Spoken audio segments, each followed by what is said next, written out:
in a dry waste collection center, when you segregate, um, plastic can be segregated up to 30-35 variety. Paper is segregated into 7-8, and it goes to different places to actually recycling. I can't say everything recycling, downcycling also happens in that. It goes there, and there are a lot of material that cannot be recycled, like your chip packets, your cosmetic, or the Ashirwad atta. All this cannot be recycled. These are all multi-layered plastic. So that we are sending it to cement kiln. So these are 5 grams and 10 grams. We get about cement plants where they use it as a fuel. 95% will be coal and 5% this can go by law. But it's we collect about 1,000 to 100 tons a month, little over 100 tons a month. What we are really working on is also consumerism, because in our dry waste collection center we get clothes, almost 1 ton of clothes which cannot be used, because the today's the kind of clothes we use, the poor don't use it, so we cannot use. We work with poor, we salvage whatever we can, still we get 1 ton. Chappals, this 100 rupees and 150 rupees chappal you get, almost 1 ton we get. And other things we get is the beds. They just throw the beds. We are sending it to the cement factories to be used as fuel, but economically it's not working out. Our closest cement kiln is about 12 hours journey from here, so it's not working out. So a lot of questions, no answers for that.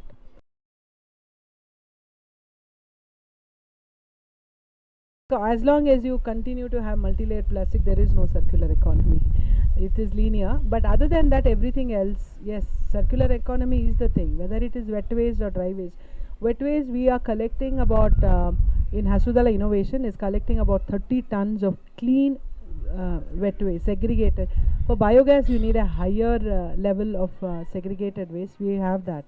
So we are also planning to put a biogas plant. It's in the final stages now, which bio CNG is will be produced, which can go into your vehicles and hotels and so on.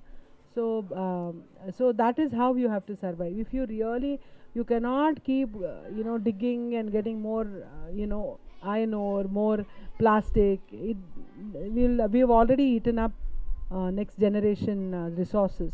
So circular economy is the only way to do. But unfortunately, in 2016 law, one of our sister organization from Pune was on the committee.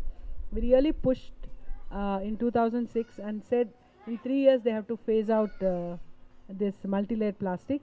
But unfortunately, last year they made an amendment and said sending it to cement is also recycling. So it's a challenge.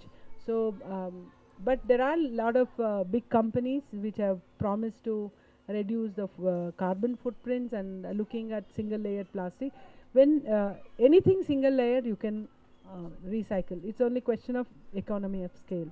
But when you mix something, there's all this chips packet has metal, plastic and paper, so that becomes really difficult to work with. So so circular economy is the only way to move forward.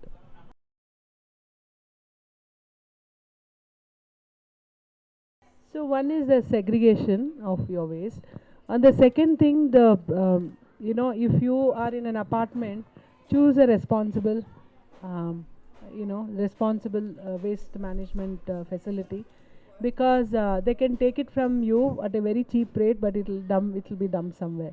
So waste management is not cheap. We have to agree on that. We create waste, we take responsibility.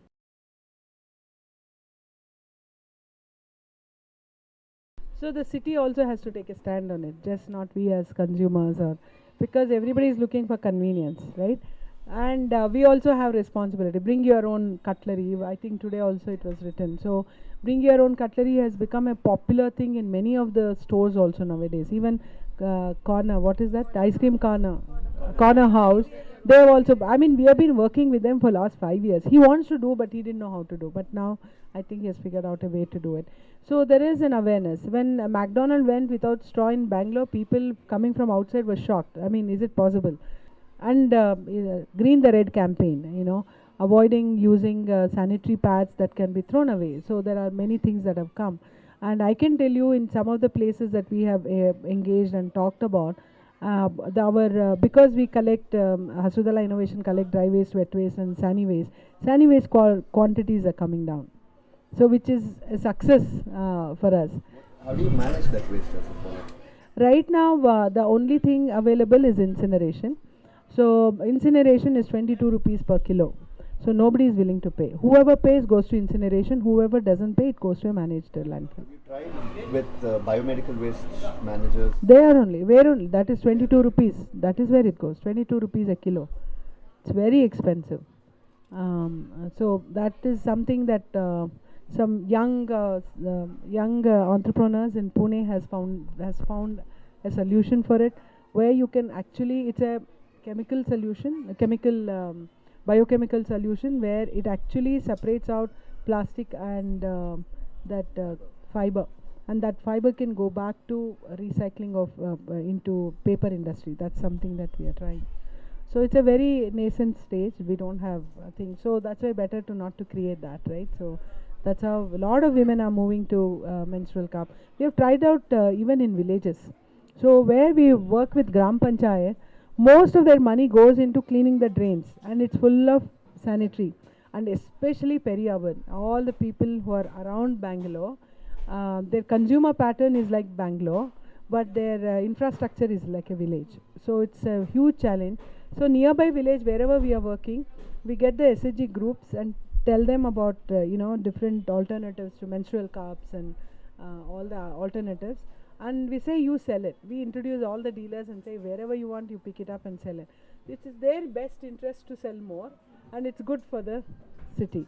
So that's how we promote that. So even in village, it's taken off quite well.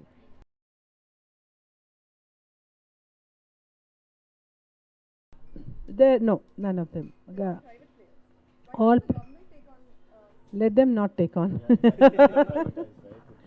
So informal sector has always played a role. So what we are telling Karnataka government is, you have a balekai mandi, you have a rice mandi, so give us a mandi for recycling. So they've asked us for a proposal. We are saying facilitate it, don't get onto it. If they take on, then I don't know where it will go.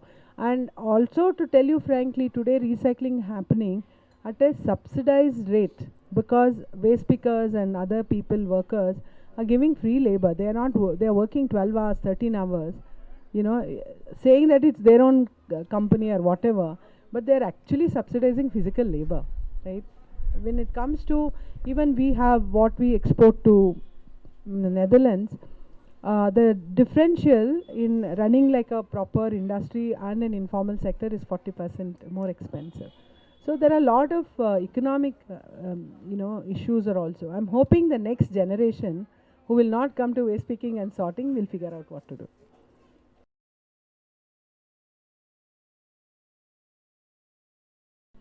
Our basic funding, it came from thanks to Jain College. We never had to pay. Staying in near Vidhan Sauda, it's very expensive as an office. So, and also it's very close to bus stand. So that was the first support we got.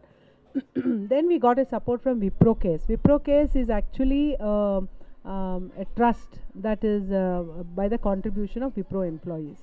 And when they came to us to support, I said, we are just registered. We don't have any documentation. They said, no, we want to support. I said, you go back to your trustees and ask if they support or not. Then I'll do the proposal, because I didn't have any bandwidth to do it. So the proposal, the trustees said, no, this is the only organization which is working like this. We have to support them. So they have been supporting us since the beginning. 2014 they started, and they continue to support. That is our main funding. Our funding requirement is to employ people, because the rest we always try to get from the government. So Tata Trust is another people. Last 2 years they supported us. Now APPI is come forward to support. We also now talking to H&M Foundation, which is not just Hasiru Dala. They're bringing lot of players who are good in their own thing. somebody who is good in water and sanitation, somebody good in children's. All of us are coming together to see in 3 years if we can change the whole waste picker community. That's a new initiative. I don't know how it will go. We'll try and see. So it is mostly the donations we have got, and waste pickers themselves donate. Because say you have vehicles and you have all your centers happening. So No, that is not supported by anybody. It is supported, it's by an entrepreneur themselves. And for collection, the city gives them money for collection. And they've given a center. So that money goes to them. Whatever comes from the city, it goes to them. Nothing comes to Hasiru Dala. Those are entrepreneurs. That's the only way to do it. Ma'am, thank you so much. Welcome. This. We have a small gift for you. This is for Hasiru Dala. Thank you very much. That's nice.